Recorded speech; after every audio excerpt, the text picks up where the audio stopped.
দেন আমরা যাব মীনাক্ষী মন্দির, ওই সন্ধ্যার দিকে যাব, সেই জন্য এখন রেডি হয়ে নিচ্ছি। আর যেহেতু মন্দির যাব তাই জন্য এদিকে দেখো চুড়িদার পরে নিয়েছি, আই মিন কুর্তি আর কি। তো আমরা তিনজনে দেখো রেডি হচ্ছি।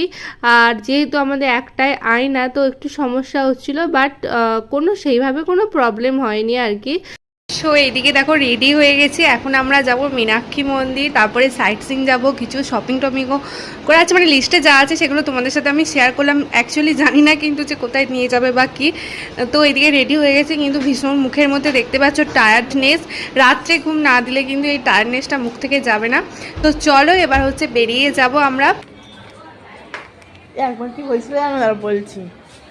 চারিদিকে পুরো দোকানে ভর্তি, আর রাস্তাটা খুব সুন্দর করা। আর এই দেখো মীনাক্ষী দেবীর মন্দিরের মেন গেট, তো ভেতরে তো ফোন অ্যালাউ নয়, তাই জন্য ভেতরে তোমাদের সাথে কোনো কিছু শেয়ার করতে পারলাম না। আর এখানে কিন্তু ফোন রাখা বা ব্যাগ রাখার জায়গাও আছে, তারপরে চেকিং করে মানে ভেতরে ঢুকতে হবে মন্দিরের ভেতরে। আর আমাদের তো এটা একটা গ্যাং ছোটোখাটো, তো আমরা এখানে বেশ কয়েকটা ছবি টবি তুললাম, সেইভাবে ভিডিও করিনি বাট ছবি তুলেছি অনেক কটায়।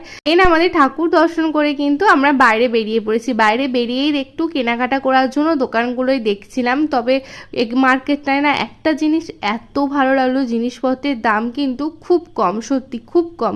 আমাদের ওখানে বা অন্য কোথাও মার্কেটের থেকে এই মীনাক্ষী দেবী মন্দিরের সামনে যে দোকানগুলো আছে না, তাতে জিনিসের দামটা সত্যি তুলনামূলকভাবে অনেকটাই কম। আর আমাদের তোরা রানী সাউথে এসে একদম মাথায় ফুল এঁটে নিয়েছে, কি সুন্দর লাগছিল ওকে গাজরাটা এঁটে। ওই দেখো দূরে একদম কত উঁচু চূড়াটা লাইট জ্বলছে, ওটাই হচ্ছে মীনাক্ষী দেবী মন্দিরের চূড়া। তো আমরা তো এখন বাইরে চলে যাচ্ছি, দেখো লোকজনও কমে গেছে, যেহেতু মার্কেটটাও ক্লোজ হয়ে যাবে 9টার দিকে, আর এখন বাজে 8:30। ক্লিপটা নেক্সট ডেতে নিয়েছিলাম তোমাদের সাথে শেয়ার করার জন্য। একদম হোটেলের কাছে দেখো মন্দিরটা কতটা উঁচু, আর সাউথের মন্দিরের কারুকার্য দেখলে না মাথাটা পুরো খারাপ হয়ে যায়। এখানে মার্কেটটা শুনলাম নাকি 9টায় বন্ধ করে দেবে, কোনো দোকানেই তো মানে ঢুকতে দিচ্ছিল না। তারপরে তো আমরা অনেক রিকোয়েস্ট করার পর একটা দোকানে জাস্ট ঢুকেছিলাম। আর এত সুন্দর সুন্দর দোকানে ছিল না, মানে কি বলবো, সবগুলো ঢুকতে পারলে প্রচুর জিনিস কেনাকাটা করতে পারতাম। আর এইদিকে দেখো ছোট্ট একটা ব্রেসলেট নিলাম, আর প্রচুর হার কানের ছিল, বাট দেখার তো আর টাইমও পাইনি।